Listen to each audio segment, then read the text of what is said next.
Dios, pues te damos muchas gracias, Padre, por este día, Señor. Gracias por tu amor y tu cuidado que tienes hacia nosotros, Padre. Gracias porque pues no merecemos nada, Señor, pero por Jesucristo tú nos los has dado todo, Señor. Dios, te queremos pedir perdón, Dios, por nuestras ofensas, porque pues diario salimos a la calle y pues nos ensuciamos y nuestra vida, Señor, límpianos, Padre, como tú limpiaste a los discípulos, Señor, para que pues, nuestras oraciones lleguen a ti, Padre. Bendice ahora esta noche este estudio, dale la sabiduría a Miguel, dale la gracia y llénalo de tu Espíritu Santo, Señor, para que realmente pueda transmitir lo que tú quieres, Señor. No lo que él quiere, sino lo que tú quieres transmitir a través de su vida, Señor, y que todos estemos atentos para aprender más de ti, para tu gloria. Te lo pedimos por Jesús. Amén. Amén. Efectivamente, si Dios no edificare la casa, en vano trabajan los que la edifican. Entonces recordarán que estábamos viendo la omnipresencia de Dios. La vez pasada vimos la similitud y la disimilitud. Vamos a ver ahorita algunas ilustraciones de la omnipresencia de Dios respecto de cómo Él se presenta a las vidas. Empezamos por el primer hombre, Adán. Adán tenía toda la libertad, como sabemos. Dios le dio libre albedrío. Primero lo usó para ponerle nombre a todos los animales de la creación. Por tanto, sí era muy inteligente, más que todo ser humano después de él, a excepción de Jesús, por supuesto. Y un día le dio ayuda idónea y tenía un propósito para ellos. Les dio libre albedrío, les dio todas las cosas y les puso una restricción. Y ellos desobedecieron. ¿Y qué pasó cuando desobedecieron? Cambiaron su actitud, se escondieron de Dios, se justificaron. Y el punto importante es aquí, que Dios, cuando se presentó con Adán, le dijo, ¿dónde estás tú? Y este punto es de acuerdo a su omnipresencia. Dios todo lo sabe, Dios todo lo ve, Dios está presente en todos lados. Y entonces podríamos preguntarnos, ¿por qué le dijo a Adán esto? Pues se lo dijo para que él viera dónde estaba él, ¿sí? Porque nosotros no siempre percibimos la presencia de Dios. Y a veces Dios tiene que hacer un trabajo en nuestras vidas para que cuando Él se presente y tomemos conciencia de su poder y de su omnipresencia, podamos ir a Él. Por ejemplo, Proverbios 15:11 dice, ni la muerte ni la destrucción ocultan secretos al Señor, mucho menos el corazón humano. O sea, Dios todo lo sabe, ¿sí? Entonces, Dios hizo esto para que supiera dónde estaba parado Adán. Lo confrontó de esta manera, ¿sí? Adán, al pecar, había perdido la comunión con Dios. Fue transformado su ser. Dios era santo y él dejó de ser una persona santa y por eso dejó de percibir. Recuerden que antes de esto, cada día Dios se paseaba en el huerto y platicaba con Adán y Eva. Y el día que ellos pecaron, cambió su visión de las cosas y pues es ahí precisamente lo que lo hizo disímil a Dios, ¿sí? Otro ejemplo es, por ejemplo, cuando Sodoma y Gomorra. Creo que no te entiendo. O sea, ¿a quién no entiende? Eso fue el CD. Es cuando, déjame poner esto por acá. Es cuando Sodoma y Gomorra, ¿no? Recuerden que Dios dice, cuando ya va a ver a Abraham, descenderé ahora y veré, ¿no? Entonces dicen, ¿descenderé? ¿Qué tú no eres un ser omnipresente? ¿Cómo vas a descender, no? Dice, de hecho el pasaje es Génesis 18:21, que dice, descenderé ahora y veré si han consumado su obra según el clamor que ha venido hasta mí, y si no, lo sabré. Entonces, eso no quiere decir que Dios tenía que moverse de un lugar a otro para obtener la información y tener un criterio. No, Dios es eterno, en todo acto para él es instantáneo y perfecto. Sin embargo, aquí él dijo, descenderé en el sentido de que él iba a ver la condición para actuar ya, para traer el juicio. Y vemos que todavía en la intercesión de Abraham, hasta 10 justos, Lot, que era su sobrino que vivía ahí, pues no hizo ahí una labor. O sea, Pedro lo declara como justo, el justo Lot, que afligía su alma, pero no hizo su labor. Si hubiera hecho su mínima labor, hubiera sido él, su esposa, sus 2 hijas, 4, los novios de sus hijas, 6, y los papás de los novios, 10. Ahí hubieran estado los 10, ¿no? Pero no fue. Entonces ya Dios fue y actuó y trajo el juicio. Otro ejemplo, cuando Jonás rehusó obedecer a Dios, cuando Dios le dice, ve y testifícale a Nínive, aquella gran ciudad, que si no se arrepienten los voy a destruir. Y como los ninivitas eran acérrimos enemigos de Dios, y Jonás como profeta había visto y sabía todo el daño que habían causado los asirios a Israel, tantas muertes y despojos, etcétera, pues Jonás rehusó ir a Dios. Pero ¿qué hizo él en su mente? Se embarcó en una nave para huir de la presencia de Dios. ¿Y qué sucedió? Que Dios desató una tormenta que fue en aumento, les dio conciencia a los marineros y a todos los habitantes, a ver, vamos a echar suertes para ver por quién nos ha sobrevenido esto, quién es el culpable. Y Jonás ahí dormido, pero no se podía escapar de Dios, y entonces ya le dicen, tú dormilón, ponte a clamar, ¿no? Dice, en realidad es por mí, porque yo estoy desobedeciendo el mandato de Dios. Dice, y todos los marineros temieron. Y bueno, a final de cuentas sabemos la historia. Él dice, arrójenme al mar y se los aquietará. Y lo tragó un pez y lo devolvió, y él tuvo que cumplir. Pero vean ustedes, Jonás pensó, ignoró que Dios es un ser omnipresente, que todo lo sabe, ¿sí? Entonces, Jonás se enojó, se enajenó, que podríamos decir, aquí se puede aplicar, sacó de sí, lo sacó desde su pensamiento, de su comodidad, por la misericordia de Dios hacia los demás, y pensó que podía huir de la presencia de Dios, y pues nada más, fue un necio, ¿no? Que necio fue de parte de Jonás el pensar que podía escapar de Dios. Entonces, este punto de la omnipresencia a nosotros nos debe hacer conscientes precisamente de que nada está oculto ante los ojos de Dios, ¿no? Igual pasa con Pedro, cuando Jesús predica y le dice, se sube a la barca después que termina la predicación, a ver, ve y echa tus redes aquí, ¿no? Y se da el milagro de los peces. ¿Y qué fue lo primero que le pasó a Pedro? Cuando vio ese milagro y se vio ante la majestad del Señor, le dijo, apártate de mí que soy hombre pecador. ¿Sí?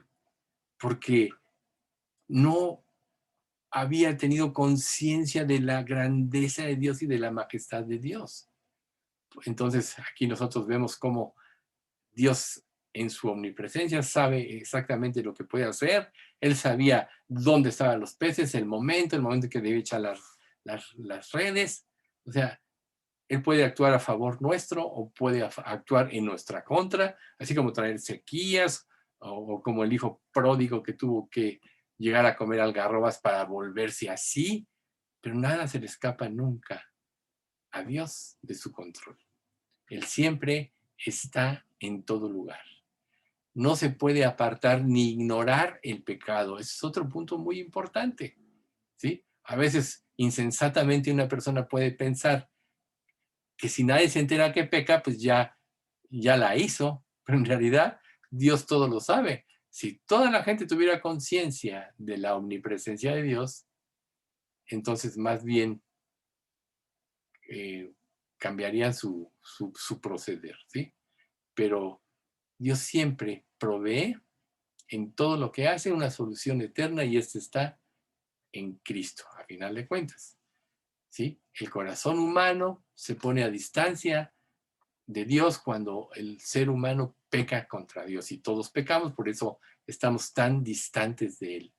En un sentido, sentimos que estamos distantes, pero Él está en todos lados y está cerca de nosotros, ¿sí? O sea, pero como somos disímiles a Él, entonces pensamos que Él no está, que está lejos, o cuando una oración no es respondida inmediatamente, pensamos que Él está ocupado, que no tenemos derecho, pero en realidad, en todo lo que Dios hace, aún en una tardanza en la oración, Él tiene un propósito. Por tanto, nosotros debemos de pensar que Dios no está lejos de nadie, porque para Él el espacio, como lo veíamos la vez pasada, no existe. Si los cielos de los cielos de los cielos no lo pueden contener, ¿cómo un ser humano se va a poder esconder de Él o se le va a pasar algún detalle? ¿Sí? Por ejemplo, cuando Salomón edifica el templo, él exclama en 2 de Crónicas 2:6, ¿mas quién será capaz de edificarle casa? Siendo que los cielos y los cielos de los cielos no pueden contenerlo. Entonces, para nosotros es ilógico pensar que en un momento determinado Dios no puede ver o que nos podemos escapar de Él en algo. Pero también Él sabe todo y puede tener misericordia. Pero aquí, si ni los cielos de los cielos lo pueden contener, imagínense ustedes, Dios es infinito. Eso es lo que sabemos. Aunque no comprendamos lo que es que Él sea un ser infinito. Pero nosotros debemos de creer como creyentes que Él está cerca en cada momento de nosotros. ¿Sí? Y más aún, aunque tú no estés consciente de ti mismo o de su presencia, Él está ahí. ¿Sí? Pero el pecador se siente lejos de Dios porque está separado a causa del pecado. O sea, Dios es un ser espiritual, el hombre es un ser carnal, material, y la santidad no puede compaginar o no puede convivir con la pecaminosidad. Entonces, Dios puede estar lejos en el sentido de la separación o de la enemistad o de una persona que no quiere agradarle, ¿sí? Por ejemplo, 1 Corintios 15:50 que dice, pero esto digo, hermanos, que la carne y la sangre no pueden heredar el reino de Dios, ni la corrupción hereda la corrección. Lo que quiere decir es que en nuestro estado natural, nosotros no vamos a poder tener presente, conciencia de, a causa del pecado, de la presencia de Dios. ¿Sí? Y tenemos que saber que Dios no transige con el pecado. El Salmo 5:5, que muchos conocen, dice, los insensatos no estarán delante de tus ojos. Aborreces a todos los que hacen iniquidad. Entonces, esta separación es lo que hace que el hombre piense que Dios no está, que Dios está lejos, pero Él siempre está. Ahora, la más espantosa realidad para el ser humano es definitivamente la separación de Dios a causa del pecado. ¿Por qué? Porque en la separación vienen todas las dudas, vienen todos los temores. Una de las características espantosas del infierno es precisamente eso. O sea, Dios sí va a estar presente por su omnipresencia en el infierno, pero la separación a causa del pecado extremo y la santidad de Dios va a hacer que los que estén ahí se sientan solos, sientan que Dios no está presente ahí, aunque van a saber que Dios los está juzgando, ¿sí? Entonces, podríamos decir que la dicha de una persona, de una criatura que vive la moralidad, es estar en la presencia de Dios, ¿sí? Y el espanto de una persona que vive la inmoralidad o el pecado es estar separado de la presencia de Dios, en el sentido espiritual y en el sentido de la disfuncionalidad. O sea, Dios es santo, es perfecto y nosotros somos imperfectos y actuamos ilógicamente, ¿sí? O sea, el cielo es lo que es, por ejemplo, porque es donde Dios está, es donde Dios mora. O sea, todo tiene una relación con Él, ¿sí? Él tuvo que crear un lugar para que los que rehúsan volverse a Él estén ahí. Por eso el infierno fue creado. O sea, va a ser el lugar ideal para quien no quiere saber nada de Dios ni quiere hacer su voluntad. Porque si Dios actuara perdonando sin arrepentimiento y regeneración a una persona, esa persona corrompería el cielo, como la otra vez veíamos este pasaje de Isaías 26:10, se mostrará piedad al malvado y no aprenderá justicia. En tierra de rectitud hará iniquidad. Por tanto, el infierno es el lugar adecuado para todas las personas que rehúsen volverse a él. ¿Sí? Entonces, para que podamos aspirar a entrar al reino de los cielos, debe haber un cambio en nosotros. Tenemos que ser regenerados y así para que Dios nos haga semejantes a Cristo y ser uno con Él. Por eso Jesús, precisamente, en Juan 17, del 22 al 24, que estamos estudiando los domingos, dice, la gloria que me diste, yo les he dado, para que sean uno, así como nosotros somos uno.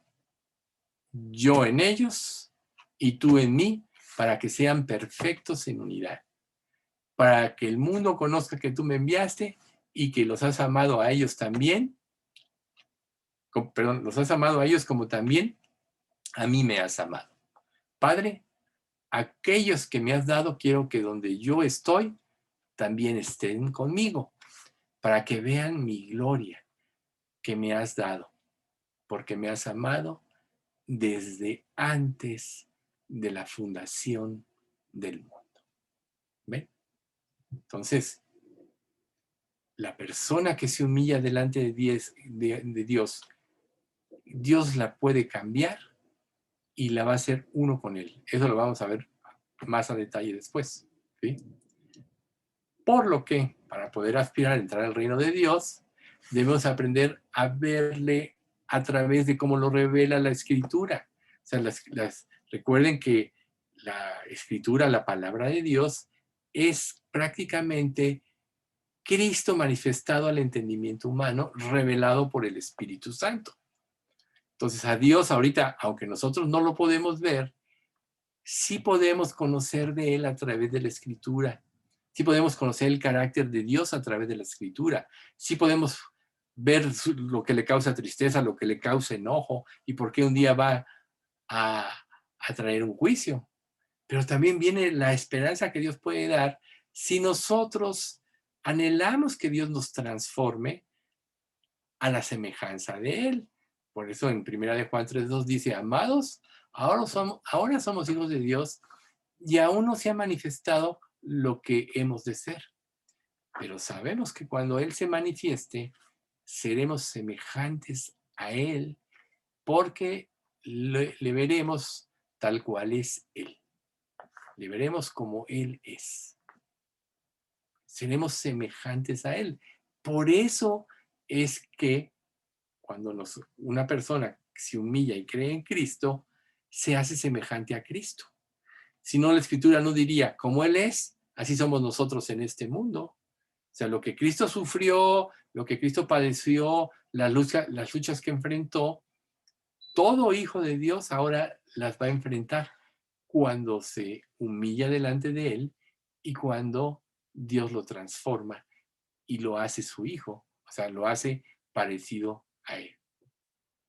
O sea, qué dichoso es para todos aquellos que somos transformados porque nos humillamos ante Dios. Nos convertimos en personas morales. Por eso si antes engañabas, ahora ya no puedes. Si antes mentías, ahora ya no puedes. Y si llegas a cometer algún pecado o a decir una mentira, tienes tal dolor dentro de ti que no vas a descansar hasta que no vengas al arrepentimiento. ¿Sí? Por eso es que desde que Cristo vino, todas las personas que han creído, podríamos llamarles nuestros padres en la fe desde los apóstoles, es que Dios nos da la visión benéfica, que esto quiere decir, porque así se llama esto, que Dios nos permite ver correctamente las cosas a través de su voluntad a través de lo revelado en la palabra. Por eso es que el que ignora la palabra solo yerra como un ciego que no sabe dónde va. Como Jesús les dijo a los fariseos, que conocían la palabra pero no lo obedecían. Ciegos, guías de ciegos. Y si un ciego guía a otro ciego, ambos caerán al hoyo. Y por eso es que la humanidad está como está. Por eso es que vemos la corrupción cada día más grande, ¿sí? Porque Dios, habiendo hecho evidente a través de la creación y de todos sus testigos su ser, la gente ha querido ignorarlo. ¿Y cuál ha sido el precio de esto? El extravío. Pero si nosotros sabemos que de Dios nadie se esconde, que Él ve o sabe lo que aún pensamos y no queremos ofenderlo, eso nos va a permitir normar nuestra conducta para que podamos vivir en la luz de su palabra y regocijarnos en ella. O sea, la palabra te puede acusar, y de hecho te acusa de pecado, pero cuando conscientes o cuando aceptas esto, entonces es luz que ilumina tu ser y que va transformándole. Por eso Proverbios 4:18 dice que la senda de los justos es como la luz de la aurora, que va en aumento hasta que el día es perfecto. Y esto va de acuerdo con la visión de Dios. Mientras más parecidos seas a Él, porque Él te transforma, más podrás ver con claridad como Él ve y pensar como Él piensa. Pero en su omnipresencia, Él siempre nos va a ayudar, ¿sí? Por eso es que también dice que Él es el manantial de la vida en el Salmo 36:9, porque contigo está el manantial de la vida, en tu luz veremos la luz, ¿sí? Primera de Juan dice, Dios es luz y no hay ningunas tinieblas en Él. Entonces, cuando Él se hace presente en nuestras vidas, es cuando nuestra vida puede cambiar, ¿sí? ¿Cuándo lo va a decidir Él? Él sabe cómo se presenta. Él sabe el momento en que te puede iluminar para que te conviertas. Pero el tiempo que tarde es que Él te está preparando para este día. Si lo aceptas, si lo reconoces, entonces la palabra de Dios guiará como una lámpara tu camino. Si lo rechazas, entonces serás hundido en tinieblas y tendrás el juicio de vivir conforme a tus propios pensamientos, extraviado. Por eso el Salmo 119, 105 dice, lámpara es a mis pies tu palabra y lumbrera a mi camino. Por lo que vivir a la luz de la palabra de Dios y conforme a su voluntad produce en nosotros una alta moralidad. Entonces, aquí ya vemos que Dios es un ser perfectamente moral y el ser humano es inmoral. Pero Dios, que todo lo sabe, todo lo ve, quiere conducirnos al camino de la moralidad, y esto es obviamente a través de Cristo, ¿sí? Una persona que vive inmoralmente siempre va a vivir llena de terror, llena de angustia, de incertidumbre, ¿sí? De un sentimiento de separación y de soledad. Si no, la Escritura no diría, el corazón conoce la amargura de su alma y extraño no se entremeterá en ella, como lo dice un proverbio. Entonces, si nosotros sabemos la grandeza de Dios y su presencia, también vamos a saber que esta va a estar aún, reitero, en el infierno. Entonces, aquí vale la pena aclarar un punto que ya comentamos, pero un poquito más profundo. Que la presencia manifiesta de Dios se da cuando Él se revela. Y que la presencia de Dios en el infierno no va a ser percibida por aquellos que se revelan ante Dios. Por ejemplo, el Salmo 139 del 1 al 6 nos dice: Oh Jehová, tú me has examinado y conocido. Tú has conocido mi sentarme y mi levantarme. Has entendido desde lejos mis pensamientos. Has escudriñado mi andar y mi reposo. Y todos mis caminos te son conocidos. Pues aún no está la palabra en mi lengua, y he aquí, oh Jehová, tú la sabes toda. Detrás y delante me rodeaste, y sobre mí pusiste tu mano. Tal conocimiento es demasiado maravilloso para mí. Alto es, no lo puedo comprender. Y esto es verdad. Nosotros no podemos comprender a qué grado Dios está compenetrado en toda la creación, pero sí debemos de saber que Él está dispuesto a llevarnos por el camino de su voluntad y sabe todo de nosotros.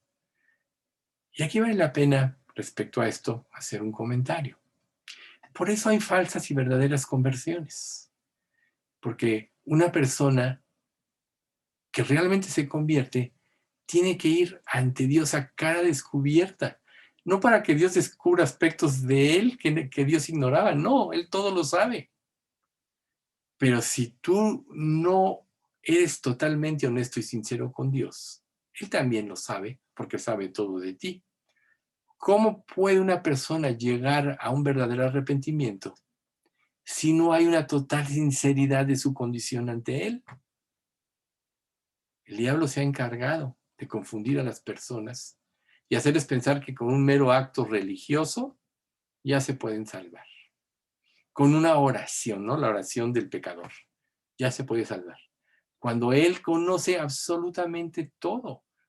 Él quiere que entendamos que Él, en su omnipresencia, conoce todo de nosotros, que nada está escondido delante de sus ojos, de lo que somos y de lo que hemos hecho.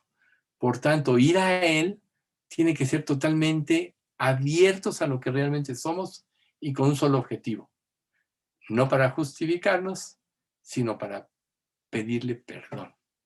¿Sí? Entonces, cuando nosotros vamos a Él de esta manera y comenzamos a vivir la vida moral que a Él le agrada y que además Él produce en todo aquel que se acerca de esta manera, produce lo correcto y lo lleva por el camino de su voluntad, entonces es precisamente cuando podemos nosotros tener la certeza de que Él está cerca de nosotros, que su presencia está con Él. ¿Sí? Como le dijo no me acuerdo a quién, mi presencia irá contigo a donde quiera que vayas y te daré descanso. ¿Perdón? A Josué, ¿verdad? Creo que sí. Entonces, por eso en el salmista del Salmo 38, 9 dice: Señor, delante de ti están todos mis caminos y mi suspiro no te es oculto. Todos mis deseos, todos mis caminos están delante de ti. Mi suspiro no te es oculto. Aún lo que a lo mejor tú ni siquiera has materializado en tu mente, Dios ya lo sabe. Pero la persona inmoral definitivamente siempre va a tener la sensación de lejanía y de separación de Dios. ¿Sí? Y esto, tristemente, tan solo la lleva a ignorar las bondades de Dios. Porque Dios es bueno y para siempre es su misericordia, dice la Escritura. Pero el que no le busca, nunca va a poder experimentar lo que Él es. Por eso Él busca corazones que le busquen de veras, que le busquen con toda la intensidad de su ser. Una persona que desecha a Dios de su vida o que lo ignora, siempre va a vivir agobiada. Inclusive muchos llegan al grado del suicidio, que no le hayan sentido esta vida. No saben y piensan que escapando de esta vida ya se escaparon de los problemas y no saben que empieza la verdadera pesadilla si mueren sin conocer a Cristo. Moisés. A Moisés. Bien. Entonces, las personas que viven en esta inmoralidad, separadas de Dios, buscan sustitutos de Dios como ¿qué? Como las emociones, entretenimientos, aún perversos que este mundo ofrece. Nosotros podemos ver cómo este mundo se va corrompiendo y que todo lo que nos rodea de este mundo tiende a lo perverso. Pocas cosas ya te encuentras que sean sanas a la mente. ¿Por qué? Porque el mundo está en contra de Dios, porque el mundo entero está bajo la influencia del maligno. ¿Sí?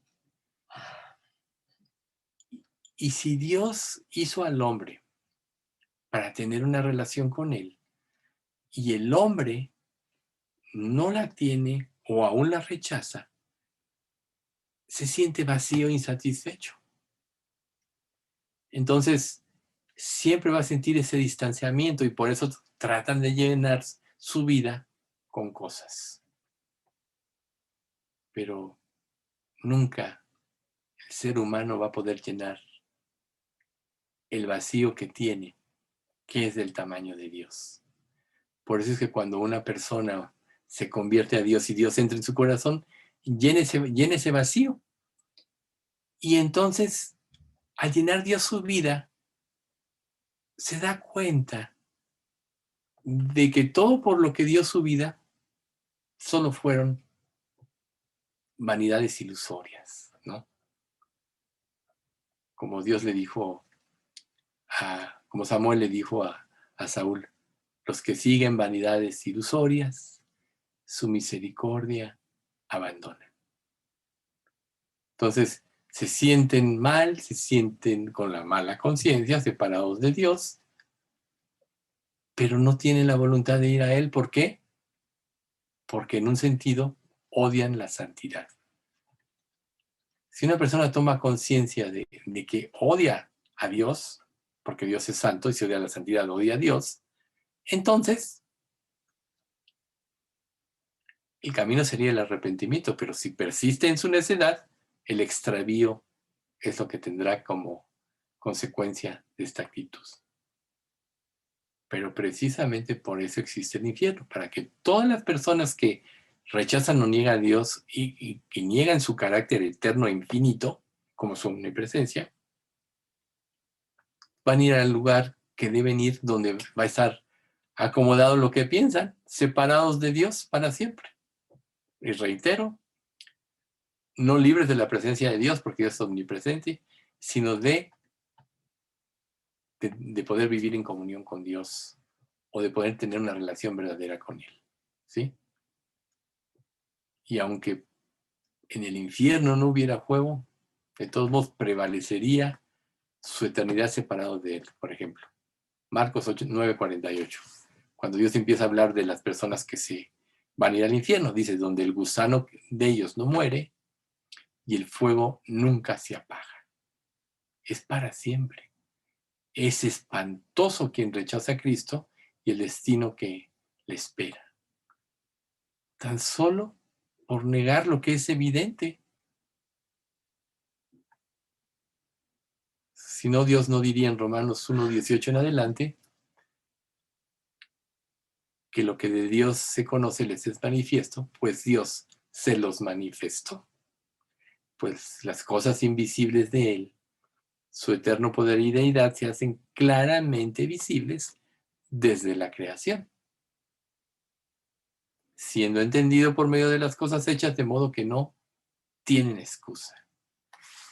Pues habiendo conocido a Dios, no le glorificaron como a Dios, ni le dieron gracias, sino que se envanecieron en sus propios razonamientos y su necio corazón fue entenebrecido.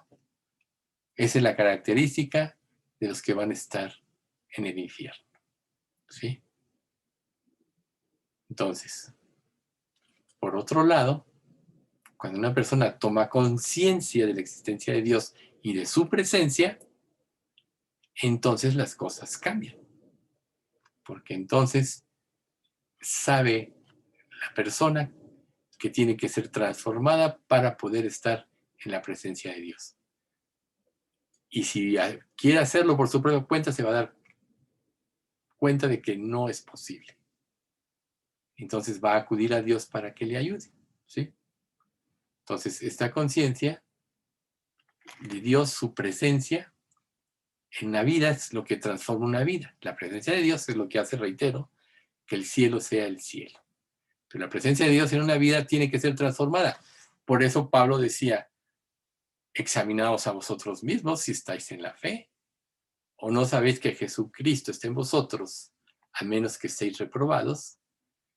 Cuando la presencia de Dios está en una persona a través de su Espíritu Santo, que Dios le da cuando se arrepiente y cree en Jesús, su vida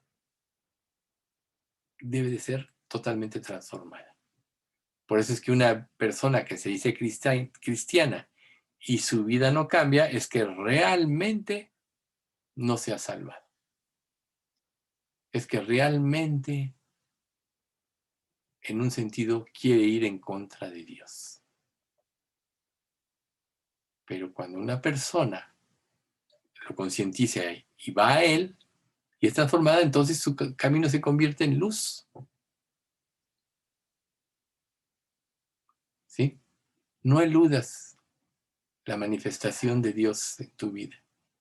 Es como cuando estamos nosotros en alguna necedad en nuestra vida, en algún afán, y esto nos saca de la comodidad, nos lleva a que este afán tome todos nuestros pensamientos y vivimos en esto, hasta que Dios se presenta en nuestra vida y nos hace ver el error en que estamos. Y nos lleva a acudir a Él, ¿sí? A poner en sus manos aquel deseo que nos incomoda tanto, que ni siquiera sabemos si es la voluntad de Dios. Pero cuando pones algo en sus manos, entonces viene la paz. Dios nunca te va a dar algo que vaya en contra de su naturaleza santa y perfecta. Por eso es que lo pecaminoso es lo primero que Él quita de nuestras vidas. Aún en un afán, tu misma oración va automáticamente siendo depurada por el Espíritu Santo y te lleva a la esencia de las cosas. Pero una persona que odia la presencia de Dios solo va a buscar la manera de acomodar las cosas para hacer su propia voluntad. Ahí está negando la existencia de Dios y que Dios sabe qué es lo que más nos conviene. Entonces, Dios quiere que seamos santos porque Él es santo. Y sin su presencia, entonces estamos totalmente desubicados. Y cuando la presencia de Dios está en nuestra vida, nadie puede soportar si no se arrepiente. ¿Sí? Por eso es que cuando Dios le dictó los 10 mandamientos a Moisés en el monte Moria y empezó Dios a hablar, se asustaron tanto el pueblo de Israel, desde los sacerdotes. Le dijeron a Moisés en Éxodo 20:19, habla tú con nosotros y nosotros oiremos. Pero no hable Dios con nosotros para que no muramos. Imagínate tú, cuando Dios se manifiesta en el juicio, ¿qué van a experimentar todos aquellos que rechazaron a Jesús? Ahora imagínate si tú realmente te humillaste, te arrepentiste, tuviste fe y fuiste salvo, su presencia será un gozo para ti. Anhelarás estar con Él. Entonces la presencia de Dios o te fulmina o te llena de felicidad. Pero la única manera de estar en armonía con Dios es la santidad, como dice Hebreos 12:14. Seguir la paz con todos y la santidad, sin la cual nadie verá al Señor. Seguir la paz con todos y la santidad, sin la cual nadie verá al Señor. ¿Ven ustedes ahí la diferencia entre su presencia manifiesta y su presencia no manifiesta? Pero Dios se hace presente en la vida de una persona para transformarla, para salvarla. Entonces, qué dicha para todo aquel que decida dejarse transformar por Dios y que no prefiera la ausencia de su presencia.